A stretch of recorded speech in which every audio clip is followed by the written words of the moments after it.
Welcome to Lessons from Life, the podcast that gleans profound life lessons from everyday life stories. Hosted by Dustin Fenton and Brandon Hill.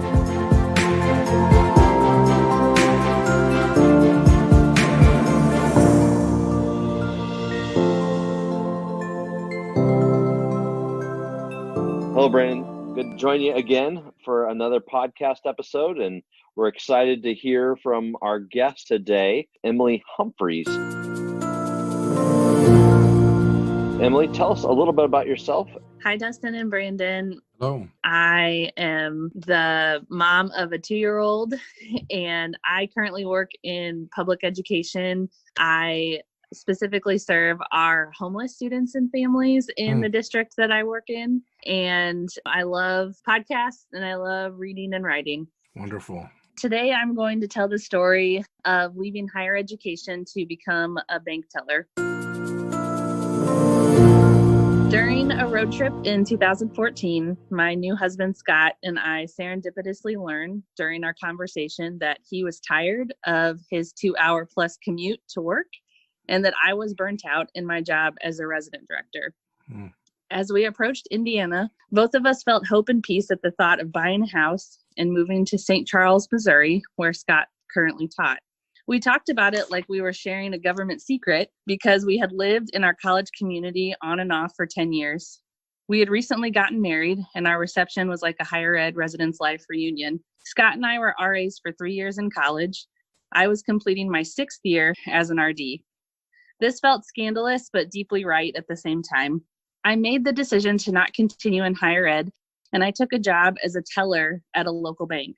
I remember leaving campus for the final time in early March and showing up for corporate training at the bank the next week. I quickly realized that I had switched career paths in a very abrupt way. My training did not include themed costume nights or ridiculous skits. I was not attending classes on conflict management. I knew I wasn't showing up to RA training, but in a way, that was all I knew how to do.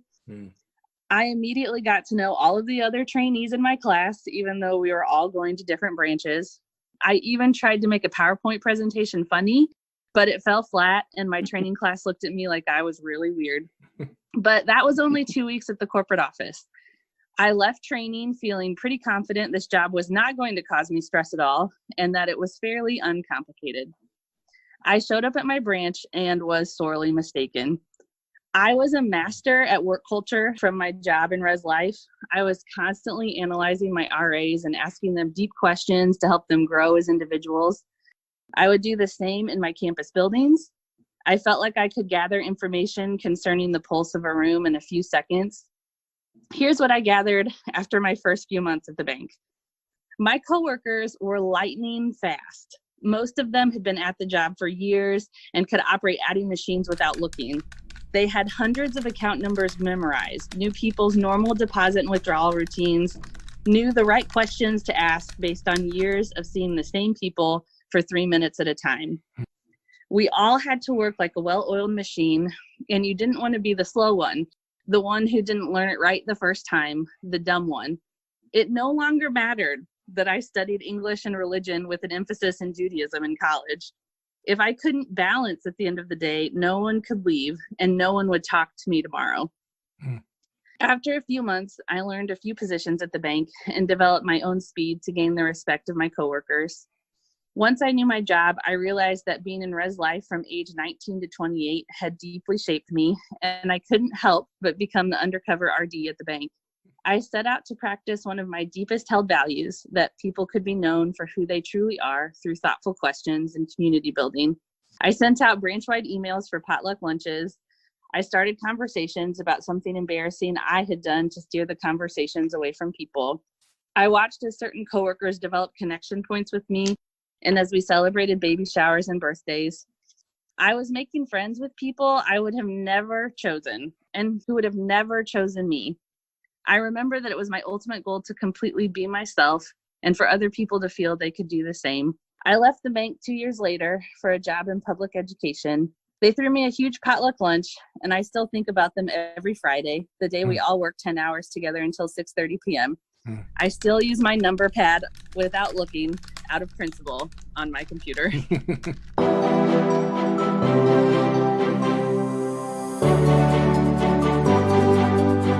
That's a great story. Thanks for sharing that with us, Emily. What have you learned in the last 2 years since leaving? I know that you think about them on Fridays, but what does that leave you with today? What the bank really helped me with was that I had to own my mistakes pretty quickly when it affected the entire team I was working with. I also learned that the quickest way to learn a skill is to watch someone do it and then to be thrown in immediately, which was not something that I had to do in residence life or higher education, to almost have to master a skill immediately. And so that has allowed me to become really confident in trying new things.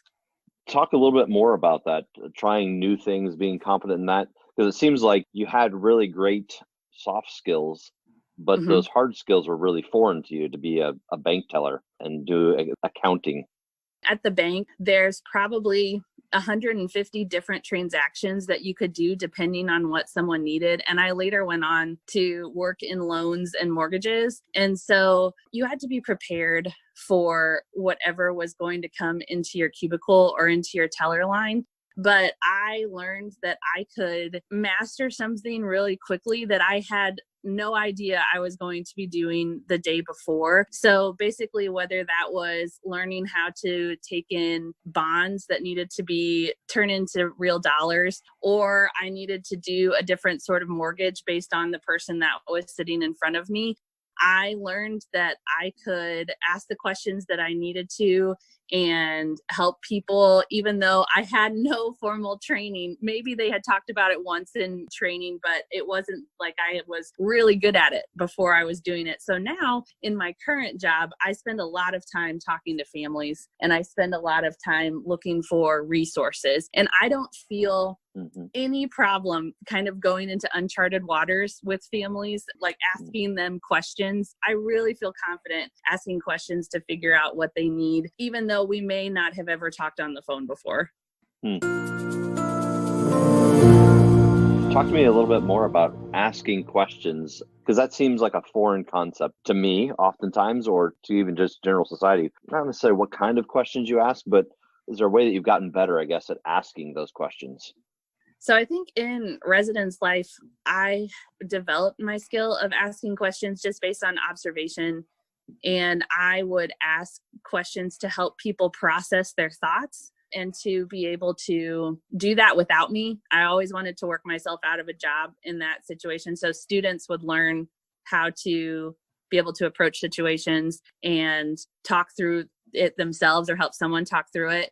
And now in my new job and after working at the bank, I feel like I can be bold in asking questions like, what do you need, to someone that I've never met before. You know, in residence life, I would have hired these students.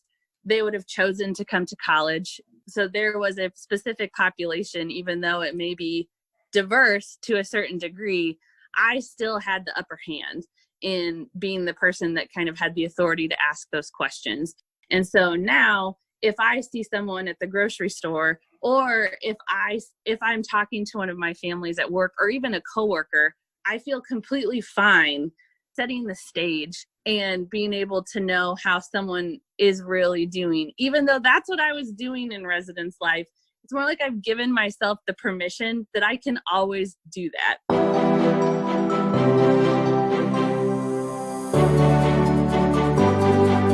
I had pretty much the opposite experience of you. I spent 4 years doing accounting, and then I moved to residence life.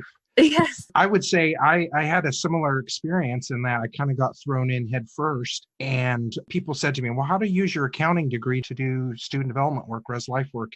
And I found that all of the skills I had learned in accounting, I was able to do all the business sides of my job really fast and well, which gave me more time to spend with students. And I think there's some truth in there that if we can take what we're learning at each stage of our life and from the different jobs we have and apply them in new places, it just makes us better. It doesn't mean we have to start from scratch every time. Right. I got the chance to solidify who I was outside of higher ed by doing a job that completely was not my skill set. And I mastered it. Like, I was promoted twice at the bank. And then it ultimately allowed me to apply. You know, we always viewed it as a bridge job for us to move where we wanted to move. And it ultimately qualified me to apply for my accounts payable job that I got in the district. And then I was promoted to my current job in a different department. And so the bank actually afforded me a lot more than I thought it was going to, which could sound cliche, but I just was not expecting it to open more doors for me when I wanted to get back into education. Right. One of the things I've enjoyed about staying in education, and I think for me, particular higher education, is that we are forced to keep thinking through deep issues, thinking about inclusion and diversity in politics. And I've recognized that not everybody in every setting gets the opportunity to do that. It's not kind of in their face. And I appreciate that it is for me. And I think it speaks to the importance of, regardless of what field or industry we're in, that we're taking time to look at the world around us and learn from it. Because if we don't, I think we'll often get left behind. I want to change the direction of this a little bit. You said you're working with homeless students and their families. And, we're right in the midst of this COVID-19 right now. What are you doing to help families that don't have a home in this time frame when we're supposed to be all locked in our homes?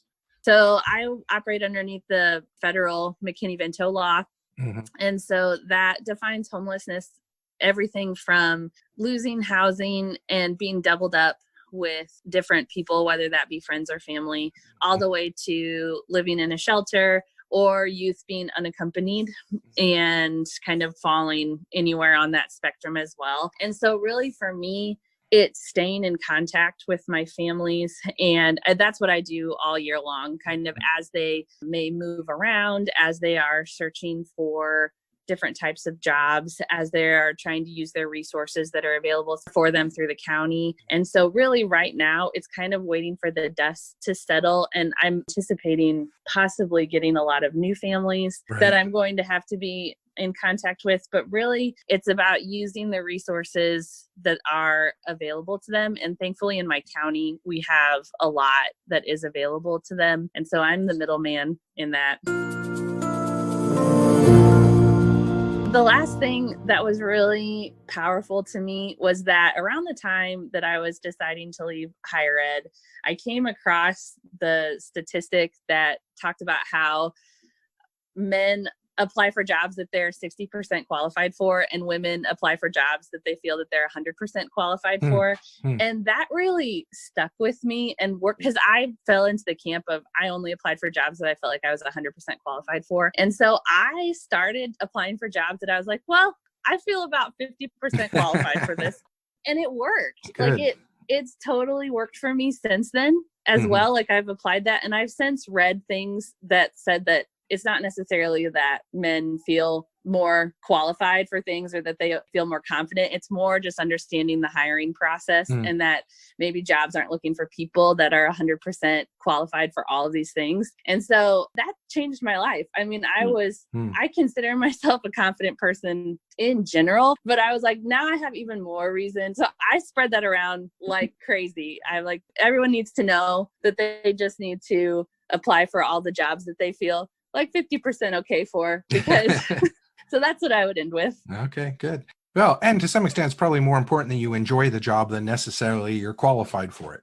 Right. Yeah. Well, it's been really good to hear this story of transition. And I'm sure over the next few months, a lot of people are going to be transitioning to and from jobs, and understanding that no matter what job it is that they're in the moment, that what they learn there will help their life and will help future roles that they're going to have as well. So thanks for spending some time with us. And Dustin, I will see you again next week. Sounds good. Thanks, Brandon. We'll All talk right. to you soon. Take care. Thanks for listening to Lessons from Life. We hope that you have learned a lesson today that will help you to be more fulfilled in life's journey. If you were inspired by today's episode, please subscribe and review. You can find Lessons from Life at lessonsfromlifeforyou.com. That is with the number 4 and the letter U. You can also find links to all of our social media on our website. We would love to hear the valuable lessons that you have learned from your life experiences.